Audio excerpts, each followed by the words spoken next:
এবার সত্যি সত্যিই জানা গেল জাতিসংঘ মহাসচিব কেন বাংলাদেশে এসেছিলেন ঈদের আগে, কেন ঘটা করে রোহিঙ্গা শিবিরে গিয়ে ইফতার পার্টি করলেন, কেন ঘটা করে বললেন যে আগামীকালকে আমি রোজা থাকব। মুসলমান না হওয়া সত্ত্বেও তিনি বললেন আগামীকালকে আমি রোজা থাকব, বলতেই পারেন তিনি, কিন্তু তাকে নিয়ে এত লাফালাফি এত ফালাফালি কেন হলো? অবশেষে সেই রহস্যের উন্মোচন হলো এবং সেই রহস্যের উন্মোচন করলো জাতিসংঘ নিজেই। আমরা পুরনো খবর জানি যে অলরেডি বাংলাদেশে আরও 1,13,000 রোহিঙ্গার অনুপ্রবেশ ঘটেছে। যখন আমরা রোহিঙ্গা প্রত্যাবর্তনের কথা বলছি তখন আরও 1,13,000, এটা সরকারি হিসাব, বেসরকারি হিসাবে আরও অনেক বেশি হবে। সেই রোহিঙ্গা অলরেডি ঢুকেছে কক্সবাজার অঞ্চলের বিভিন্ন জায়গায়। তারা তাঁবু গেড়ে স্কুল প্রতিষ্ঠান, মাদ্রাসা, কলেজ, বিভিন্ন জায়গায় তারা আশ্রয় নিয়েছে এবং তাদের পরিবারের সংখ্যা প্রায় 29,000-এরও বেশি পরিবার। সেই পরিবারগুলো আশ্রয় নিয়েছে এবং মজার ব্যাপার হচ্ছে জাতিসংঘ থেকে বাংলাদেশকে এবার আনুষ্ঠানিকভাবে অনুরোধ জানানো হলো, বলা হলো যে নতুন এই রোহিঙ্গাদের আশ্রয় দিন বাংলাদেশ প্লিজ। ডক্টর ইউনূসকে বললেন জাতিসংঘ থেকে যে এই নতুন রোহিঙ্গাদের আবার নতুন করে আশ্রয় দিন। মহা একটা সাফল্য, আমাদের সাফল্যের পালক আমাদের ডানায় যুক্ত হলো এবং এই সাফল্যের পালক আমাদের ডানায় যুক্ত করার জন্যই কি ডক্টর ইউনূস জাতিসংঘ মহাসচিবের সঙ্গে দহরম মহরম সম্পর্কের কথা ফলাও করে প্রচার করছিলেন? সেই আলোচনাটাই করার চেষ্টা করবো এই ভিডিওতে। নতুন আসা রোহিঙ্গাদের বাংলাদেশে আশ্রয় দেওয়ার জন্য জাতিসংঘ থেকে আনুষ্ঠানিকভাবে বলা হয়েছে। মরার উপরে খাড়ার ঘা বলতে যা বোঝায়।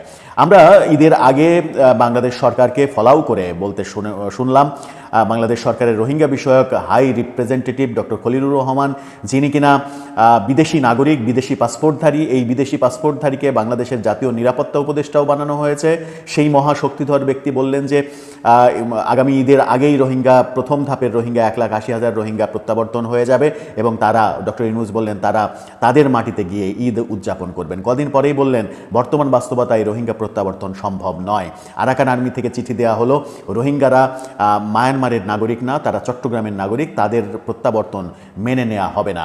আবার সেই আরাকান আর্মিকে মানবিক সহযোগিতা দেওয়ার জন্য করিডোর ছেড়ে দেওয়া হচ্ছে যুক্তরাষ্ট্রকে। সেই করিডোর দিয়ে কি যাবে, কি মানবিক সাহায্য যাবে? অস্ত্র যাবে, গোলাবারুদ যাবে, নাকি কি যাবে? সেই প্রশ্ন তো আছেই।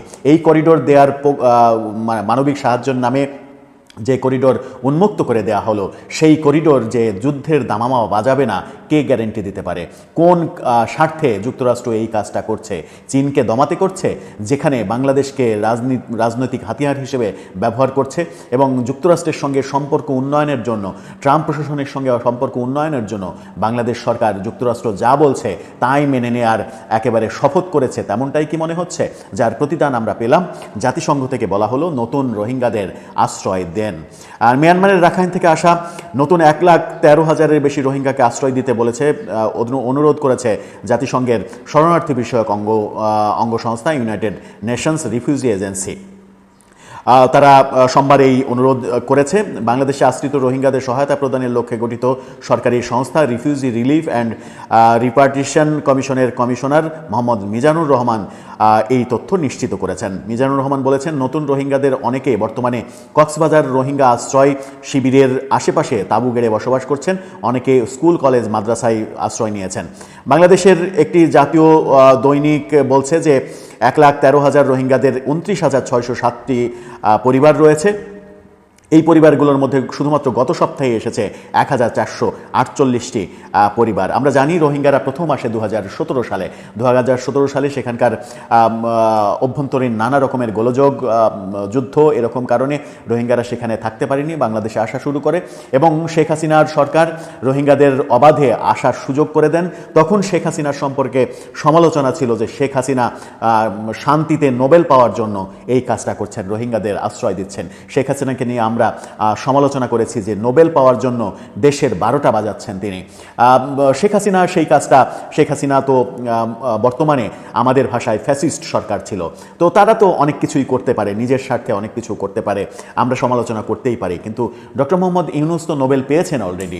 তিনি নতুন করে কোন নোবেলের জন্য রোহিঙ্গাদের আবারও ঢোকার সুযোগ দিচ্ছেন এবং রোহিঙ্গা প্রত্যাবর্তনের যে নাটক জাতিসংঘের সামনে, সেই নাটক একের পর এক মঞ্চস্থ করছেন।